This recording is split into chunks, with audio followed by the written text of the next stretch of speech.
Bonjour et bienvenue dans ce deuxième podcast sur l'intelligence économique. Aujourd'hui, nous traiterons de la veille avec notre intervenant Donatien. Bonjour Donatien. Bonjour, merci de m'avoir invité. Merci à vous. Pourriez-vous nous définir ce qu'est la veille ? Oui, bien sûr. Donc la veille, c'est un processus d'aide à la décision qui consiste à capter et analyser des informations de manière régulière sur son environnement, notamment par exemple sur la concurrence pour identifier les différents facteurs clés de succès sur un marché. Donc la dynamique de veille, elle est mise en place par les entreprises. Ça peut être une veille au niveau informatique et ça peut être aussi une veille avec des moyens humains. Quels sont les outils pour procéder à la veille au sein de l'entreprise ? Alors dans un premier temps, il y a des outils qui sont gratuits comme Google ou d'autres moteurs de recherche ou aussi Wix ou DuckDuckGo. Et puis après, pour les entreprises un peu plus grandes, il y a des outils qui sont payants comme Website Watcher qui coûte à peu près $100 par an, qui permet de faire une veille automatisée. Et puis après, pour les entreprises encore plus grandes, il y a des sociétés qui sont spécialisées dans la veille comme Signal ou Blueboat. Quels sont les différents types de veille qu'on peut voir ? Alors il y a principalement deux types de veille. Donc il y a la veille push qui consiste à aller chercher l'information soi-même. Et puis il y a la veille pull qui, elle, fonctionne avec des alertes sur des recherches pour faire parvenir les informations. Donc ça fonctionne sous forme de filtre. D'accord, merci. Vous nous parlez d'informations. Quelles sont les différentes catégories d'informations que l'on peut retrouver sur ces outils ? Alors, il y a trois types d'informations différentes, donc les informations blanches, grises et noires. Dans le cas de la veille économique, on prend en compte que les informations qui sont blanches et grises. Donc les informations blanches sont les informations qui sont publiques et qui sont accessibles. Elles ne font l'objet d'aucune sécurisation particulière. Elles peuvent être atteintes via des recherches qui sont classiques dans des outils grand public. Ce que chacun peut voir et ce que chacun peut recueillir sur le web. Ensuite, il y a l'information qui est dite grise, qui ne fait pas l'objet de publicité et qu'on ne peut pas trouver de manière directe. On la trouve seulement de manière indirecte ou détournée. C'est une information qui, elle, est plus sensible, mais qui reste d'accès légal. Elle résulte d'un travail plus intellectuel. Et elle résulte aussi de techniques qui sont plus avancées de recherche et de traitement de l'information. Et puis, je vous ai parlé d'un troisième type d'information, donc les informations noires, qui, elles, ne rentrent pas en compte dans le processus de veille, mais je vais quand même vous la définir. Donc, ce sont des informations qui font l'objet de haute sécurisation et qui sont protégées par la loi ou par des contrats, c'est-à-dire qu'elles sont réservées seulement aux personnes qui y sont autorisées. Donc ça relève de l'espionnage industriel, c'est-à-dire c'est acquis de manière illégale, donc ça ne rentre pas du tout dans le processus de veille.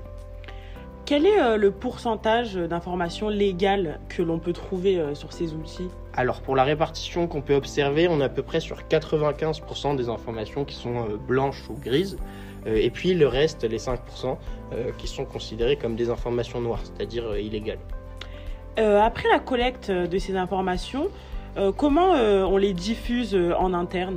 Alors les entreprises utilisent différentes méthodes afin de les communiquer, que ce soit à court terme ou à long terme. Ça peut être des tableaux de bord, ça peut être des vidéos, des podcasts ou encore des newsletters. Ces informations sont très théoriques et peut-être un peu floues. Pourriez-vous nous donner des cas concrets pour nous permettre de mieux comprendre la notion de veille ? Oui, bien sûr. Donc, dans un premier temps, je vais me servir du cas Lancôme et notamment de la polémique avec Denise O. Donc, Denise O a été invitée par Lancôme et par L'Oréal à effectuer un concert géant dans le cadre d'une campagne marketing. Mais il faut savoir qu'elle est pro-Tibet et pour l'indépendance de Hong Kong. De plus, elle est homosexuelle. Et ça, ce sont des pratiques qui sont pas acceptées dans son pays.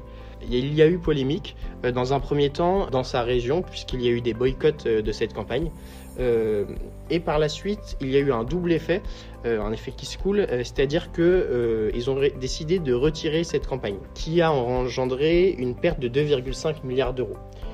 Donc le manque de collecte d'informations sur la personnalité politique de Denise O a entraîné de lourdes sanctions à l'encontre de L'Oréal, Je peux vous en citer quelques-unes. Donc il y a eu la perte de plusieurs marchés, il y a eu une atteinte à l'image de l'entreprise et puis les 2,5 milliards d'euros de pertes dont je vous ai parlé précédemment. Ces erreurs, elles auraient pu être évitées si l'entreprise avait effectué une veille de notoriété autour de Denise O, mais aussi une veille géopolitique concernant l'impact suite à l'abandon de cette campagne par Lancôme et par L'Oréal. Si le duo avait effectué une veille de notoriété sur la personne de Denise O, cette erreur marketing aurait pu être largement évitée, sachant que c'est une personnalité qui est publique en Chine. De plus, si l'on se penche sur la deuxième erreur du groupe, qui a été le fait d'arrêter cette campagne, ça a été un choix inopportun. Et puis, une analyse géopolitique aurait permis de mettre en place certaines évidences et les enjeux politiques de cette campagne, et ainsi éviter cette décision.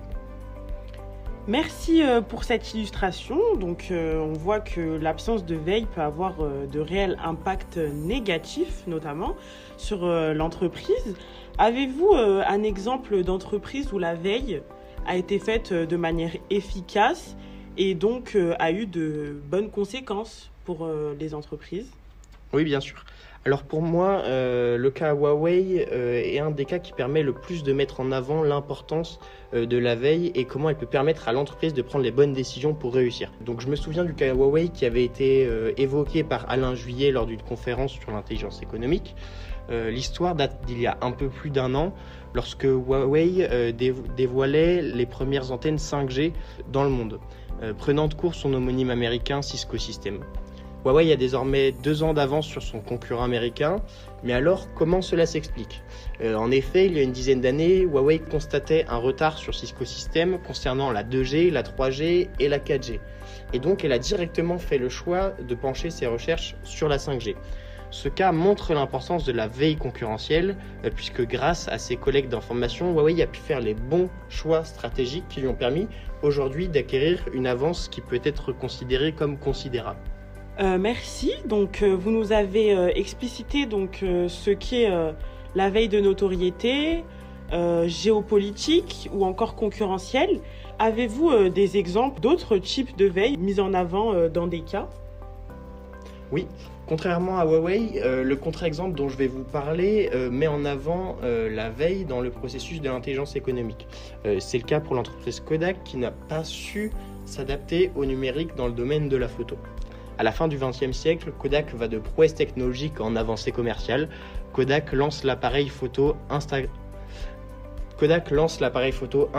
en 1963. Cette dernière année est celle de son apogée. Kodak vend pas moins de 50 millions de ses appareils photo et est alors le géant incontesté de la photographie dans le monde. Mais en 1975, Kodak commet l'irréparable. C'est en effet dans ses propres laboratoires qu'elle met au point la photo numérique.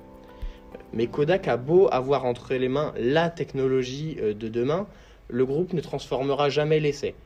Lorsque le numérique explose dans les années 2000, la marque jaune et noire s'est faite devancer par ses concurrents japonais, coréens, chinois ou encore allemands. George Fisher, un ancien PDG de Kodak, disait « C'est eux qui ont inventé la photo numérique, mais ils n'y croient pas ». Donc par peur de saboter sa technologie maîtresse, l'argentique, et aussi par crainte du changement, par un manque aussi de collecte d'informations sur les choix de ses concurrents et sur les différents marchés croissants.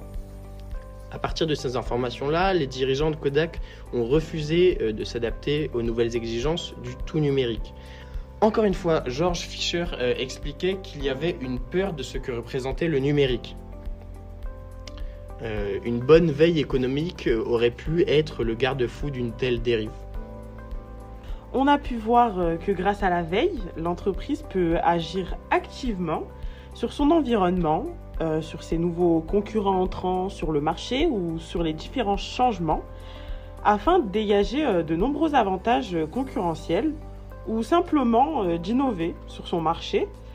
Merci beaucoup pour votre intervention, Donatien. Merci à vous de m'avoir accueilli. On se retrouve très bientôt pour un prochain podcast.